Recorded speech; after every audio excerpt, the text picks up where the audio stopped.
Om Sri Sairam. All of you good morning students. ఈరోజు మీకు fourth part కిష్కింధకాండం చెప్తున్నాను. దీంట్లో 4 మార్క్ క్వశ్చన్స్ లో వాలి సుగ్రీవుల విరోధం గురించి రాయండి. ఇది వెరీ వెరీ ఇంపార్టెంట్ క్వశ్చన్. వాలి వానరుల యొక్క రాజు. వానరులు అంటే కోతులు అని అర్థం. ఈ కోతుల సమూహాలన్నిటికీ వాలి అనే అతను రాజు అన్నమాట. ఈ వాలికి తమ్ముడు సుగ్రీవుడు. వీళ్ళిద్దరూ అన్నదమ్ములు అంటారు. వాలి సుగ్రీవులు అన్నదమ్ముడు. వాలి మహాబలశాలి, బాగా బలవంతుడు అనమాట. సుగ్రీవుడి కంటే బాగా బలవంతుడు. తండ్రి తర్వాత కిష్కింధకు వాలి రాజు అయ్యాడు. తన తండ్రి తర్వాత వానర్జాతి మొత్తానికి, ఆ కిష్కింధ ఉండే ప్రాంతం అంతానికి రాజు అయ్యాట వాలి. మాయావి అనే రాక్షసుడికి వాలికి మధ్య విరోధం ఉండేదిట. ఎప్పుడు గొడవలు జరుగుతూ ఉండేవి. ఆ రాక్షసుడి పేరు మాయావి. మాయావి వాలిని యుద్ధానికి పిలిచాట. ఎప్పుడు బలశాలి బలంగా ఉన్నవాడు ఏమవుతాడు? ఎవరైనా యుద్ధాన్ని రమ్మంటే కాలు దూతే ముందు పరుగులు పెడుతూ ఉంటాడు. అలాగా ఈ వాలిని యుద్ధానికి మాయావి అనే రాక్షసుడు పిలిచాడు అనమాట. వాలి సుగ్రీవులు మాయావి వెంటపడ్డారు. మాయావిని పట్టుకుని దాన్ని తరివేద్దామని చెప్పి వెంటపడ్డారట. అక్కడ ఉన్న ఒక గుహలో, అడవిలో ఒక గుహలో మాయావి గుహలో ప్రవేశించాడు. వాలి సుగ్రీవులు కూడా బిలవద్వారం దగ్గర ఉండమని చెప్పాడు. నేను గుహలోకి వెళ్తాను, సుగ్రీవ నువ్వు బిలద్వారం, బిలవ అంటే కనుక గుహ, ఈ గుహ ద్వారం అంటే గుహ వెలుపల ఆ డోర్ దగ్గర ఉండు అని చెప్పాట. తాను బిలంలోకి వెళ్ళి మాయావితో సంవత్సర కాలం పాటు పోరాడాట. ఆ గుహలో వాలి మాయావి యుద్ధం చేసుకున్నట్ట. సంవత్సర కాలం పాటు 1 year యుద్ధం చేశారు. ఆ గుహలో నుంచి రక్తం బయటకు వచ్చిందంట. ఏరులు పారుతూ వచ్చిందంట రక్తం. గుహ లోపల రాక్షసుడివి వాలివి శబ్దాలు, అరుపులు వినిపిస్తున్నాయట. సుగ్రీవుడు వాలి చనిపోయాడని భావించాడు. సంవత్సర కాలం యుద్ధం చేశాక మాయావే గెలిచుంటాడు, వాలిని చంపేసి ఉంటాడని చెప్పి భావించట. కానీ అక్కడ నిజంగా చనిపోయింది ఎవరు అంటే మాయావి అనే రాక్షసుడు అనమాట. రాక్షసుడు పైకి రాకుండా, అంటే వాలి చనిపోతే గుహలోంచి బయటకు వచ్చేది ఎవరు? రాక్షసుడు. రాక్షసుడు వచ్చాడంటే ఎవరికి నష్టం? సుగ్రీవుడికి నష్టం. ఎందుకంటే సుగ్రీవుడు అంత బలశాలి కాదు, ఎదుర్కొనే అంత ధీరుడు కాదనమాట. అందుకని తన భయం కొద్దీ ఏం చేశాడు? గుహ యొక్క ద్వారాన్ని మూసివేసేసాడు అనమాట. ఆ గుహ యొక్క ద్వారాన్ని ఎలా మూసాడు? బండరాళ్లతోటి మూసేశాడు. కానీ బయటికి రావాల్సింది అక్కడ ఎవరు? వాలి బయటకు వచ్చే సమయంలో ఇతను మూసేశాడు అనమాట. కిష్కింధకు వచ్చేసాడు. తన మంత్రులు వాళ్ళందరూ కూడా, నీ అన్న అయిన వాలి ఎలాగో చనిపోయాడు, ఇంకా ఈ వానర జాతికి అంతటికి నువ్వే రాజు అవ్వాలని చెప్పి ఆ మంత్రులు ఈ సుగ్రీవుణ్ణి కిష్కింధకు రాజుని చేశాడు. తర్వాత కొంతకాలానికి వాలి వచ్చాడనమాట. ఆ యుద్ధం అంతా తేరుకున్నాక, అదంతా టైం అయ్యాక కొంతకాలానికి ఈ సుగ్రీవుడు రాజు అయిన కొంతకాలానికి వాలి ఆ కిష్కింధకు వచ్చాట. సుగ్రీవుడు రాజుగా ఉన్నందుకు కోపించాడు. నేను బతికే ఉన్నాను కదా, నేను చనిపోయాను ఎలా అనుకున్నావు? నీ బలశాలిని కదా, నేను చనిపోతానా? నువ్వు కావాలని చెప్పి, నువ్వు రాజు అవ్వాలని చెప్పి ఉక్రోషంతో నువ్వు మోసం చేసి ఆ గుహ యొక్క ద్వారాన్ని మూసేసావు అని చెప్పి సుగ్రీవుడి మీద లేనిపోని అపనిందలన్నీ వేసి సుగ్రీవుడిని రాజ్యభ్రష్టుని చేసి సుగ్రీవుడు అయిన భార్య రుమను తాను అపహరించాట. ఎందుకని? వాలి బలశాలే కాదు, గర్విష్టి, నెక్స్ట్ దుస్సాహసం చేసేవాడు అనమాట. అంటే ఏంటి? చెడుగా కూడా ప్రవర్తించేవాడు అనమాట. రాజ్యభ్రష్టుడు అంటే ఏంటి? రాజ్యానికి కిష్కింధ నుంచి బయటికి తరివేశాడు. తరివేసిన వాడు తన కుటుంబాన్ని తరివేయాలి, కానీ అక్కడ సుగ్రీవుడిని తరివేసి తన భార్య అయిన రుమని, అంటే తనకి ఇప్పుడు తమ్ముడు భార్య రుమ, ఈ రుమను కూడా తన భార్యగా తాను లాగి బలవంతంగా ఉంచేసుకున్నాడు అనమాట తన దగ్గర. ఇక్కడ చూడండి వీళ్ళ రిలేషన్ చూడండి. వాలి భార్య తార. ఈ వాలికి తారకి పుట్టిన కొడుకు అంగదుడు. సుగ్రీవుడు భార్య రుమ. ఇది రిలేషన్ అనమాట. అంటే ఈ సుగ్రీవుడు తమ్ముడు భార్య మరదలు. ఈ మరదల్లో కూడా వాలి తన దగ్గర అట్టిపెట్టేసుకున్నాడు అనమాట. సుగ్రీవుడు ప్రాణభీతితో పారిపోయి భూమండలం అంతా తిరిగి ఋష్యముఖ పర్వతం చేరుకున్నట్ట. ఎందుకని ఈ పర్వతాన్ని చేరుకున్న? మొత్తం భూమండలం అంతా తిరిగి ఎక్కడికి వెళ్ళినాడు వాలి తన్ని చంపే స్టేజ్ లో ఉన్నాడు అనమాట. సుగ్రీవుని చంపేస్తాడని ప్రాణభయంతో ఋష్యముఖ పర్వతం చేరుకున్నట్ట. మతంగ ముని అనే ఒక ఆయన శాపం వల్ల వాలి ఆ పర్వతానికి రాలేడు.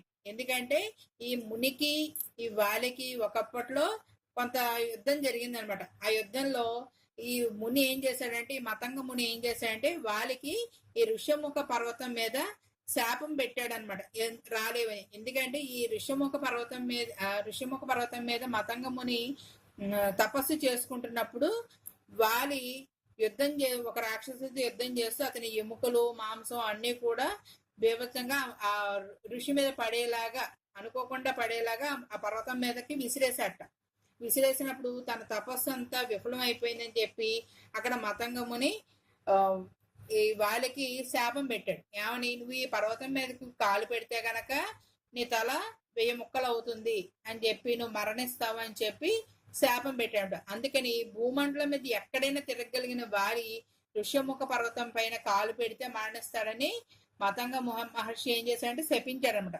ఆ భయం వల్ల ఎప్పుడైతే తను ఆ శాపం పొందాడో అక్కడి నుంచి ఋష్యముఖ పర్వతం మేకి వెళ్ళే సాహసం చేయలేదన్నమాట. అది ఇప్పుడు సుగ్రీవుడికి అనుకూలంగా మారింది. అందుకని ఈ ఋష్యముఖ పర్వతం పైన సుగ్రీవుడు నివాసం ఉంటున్నాడు అనమాట.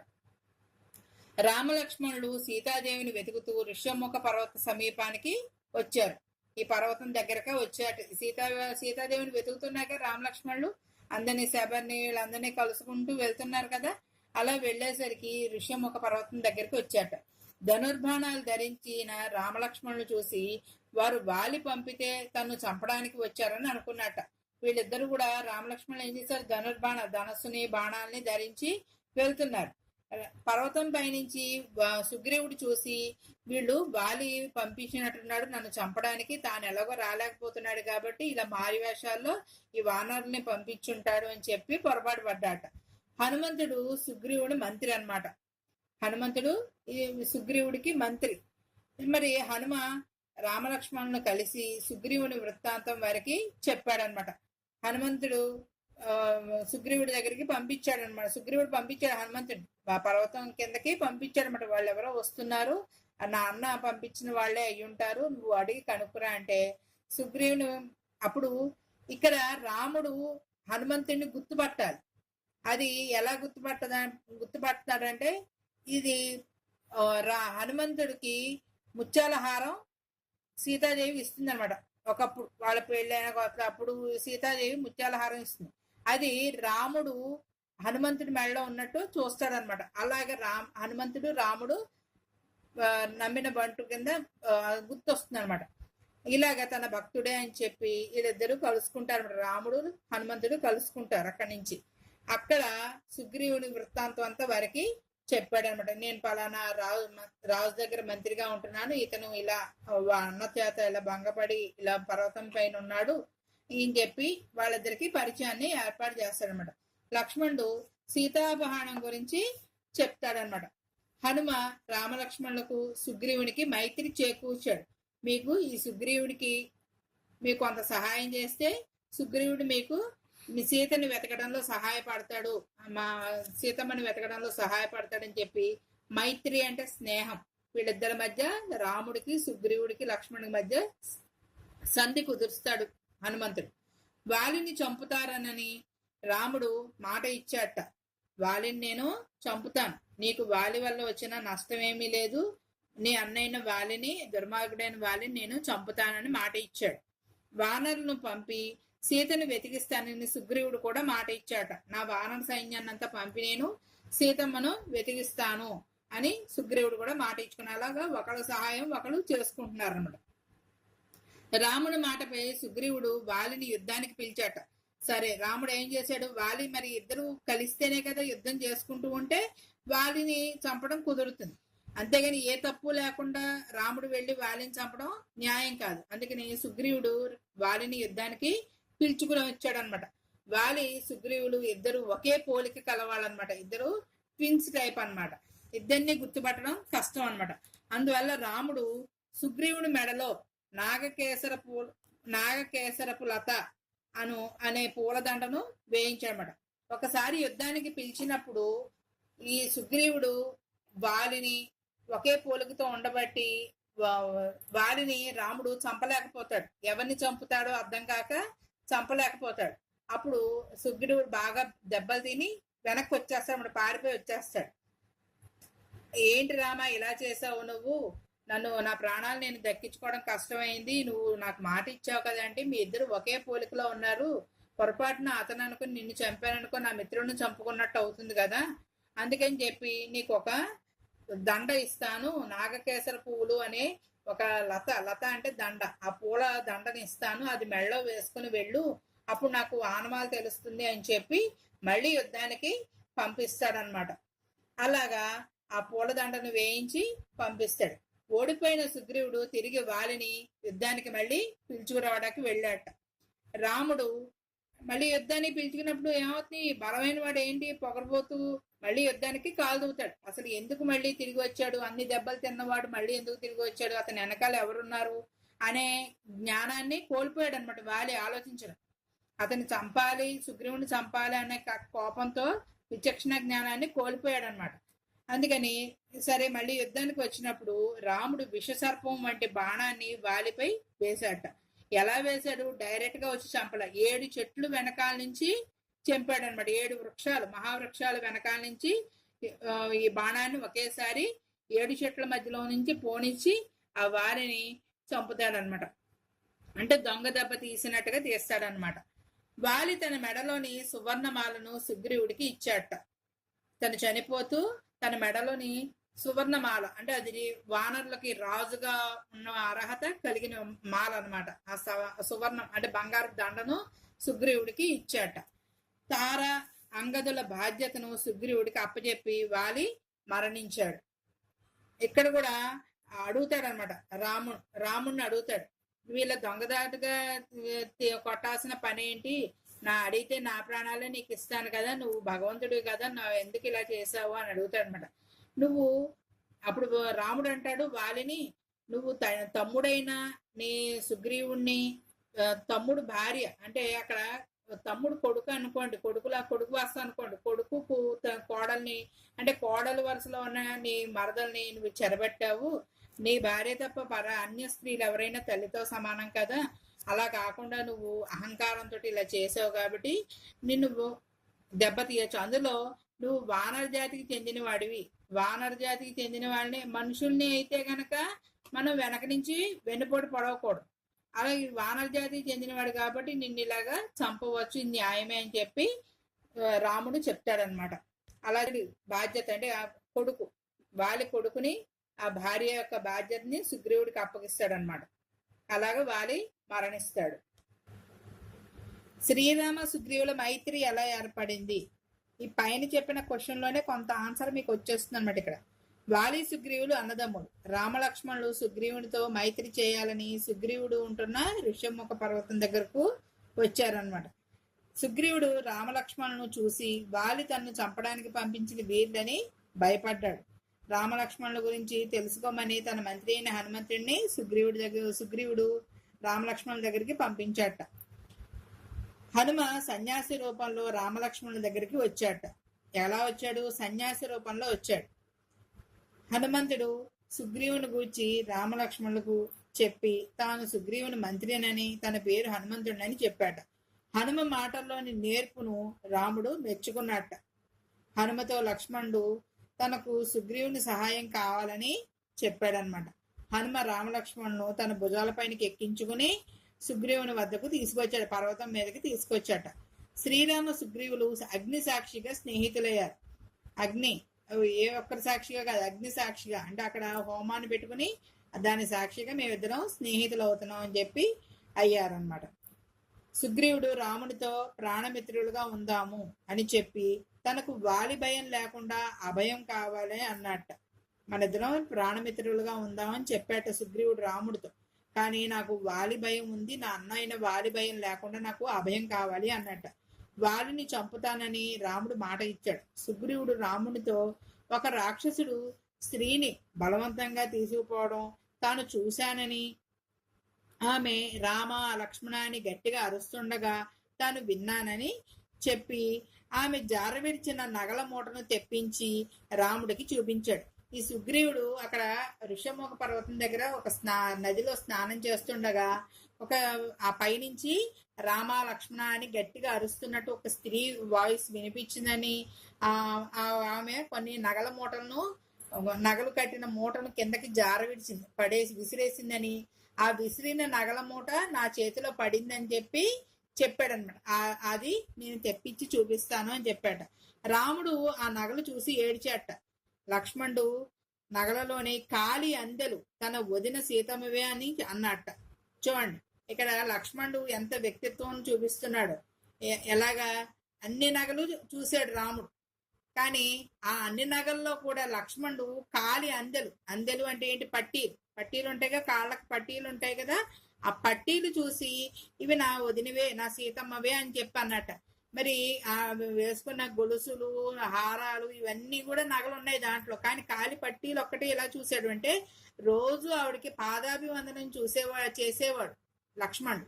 ఆ పాదాభివందనం చేసినప్పుడు, పాదాలకు నమస్కరించినప్పుడు ఆమె పాదాలకు ఉన్న పట్టీల్ని చూసి గుర్తుపెట్టాడు అనమాట, ఆవిడకి తన వదినవే అని.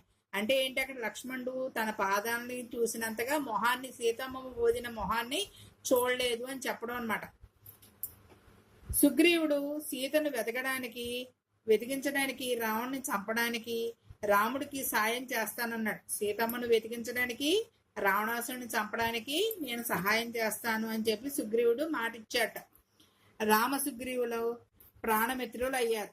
శ్రీరాముడు కాలి బొటన వేలుతో దుందుబి శరీరాన్ని 10 యోజనాల దూరం చిమ్మివేశాట. అక్కడ దుందుబి అనే రాక్షసుడు వచ్చి వీళ్లతో యుద్ధం చేయడానికి వస్తూ ఉంటే రామలక్ష్మణులు, రాముడు ఏం చేశాట, కాలి బొటనవేలు తెలుసుగా మన తంబ అంటాం, ఆ బొటనవేలుతోటి శరీరాన్ని 10 యోజనాలు 10 కిలోమీటర్ల దూరం విసిరేసేట. ఒక కాలి బొటనవేలుతోనే ఆ బాడీని తోసేట. ఒక్క బాణంతో 7 తాటి చెట్లను కూల్చి రాముడు సుగ్రీవుడికి తన బలంపై నమ్మకం కలిగించాడు. ఇప్పుడు రాముడి యొక్క బలం ఏంటో తెలుసుకోవడానికి సుగ్రీవుడు అడిగితే ఇలా ఇన్ని రకాలుగా చేశాడనమాట. ఒకేసారి ఒకే బాణంతో 7 తాటి చెట్లను వరుసగా కుప్పకూల్చేశాడట. అలాగా తన బాణానికి, తన కాలికున్న బలాన్ని, తన బాణానికి ఉన్న పదుల్ని చూపించాడు మన సుగ్రీవుడికి నమ్మకం కలిగించడానికి. సుగ్రీవుడు రామలక్ష్మణులతో కలిసి కిష్కిందకు వెళ్లి వాలిని యుద్ధానికి పిలిచాడు. వాలి సుగ్రీవులు ఒకే పోలికతో ఉన్నారు, అందువల్ల రాముడు వాడిని గుర్తించలేక బాణం వేయలేదన్నమాట. సుగ్రీవుడు ఒకసారి ఓడిపోయాడు.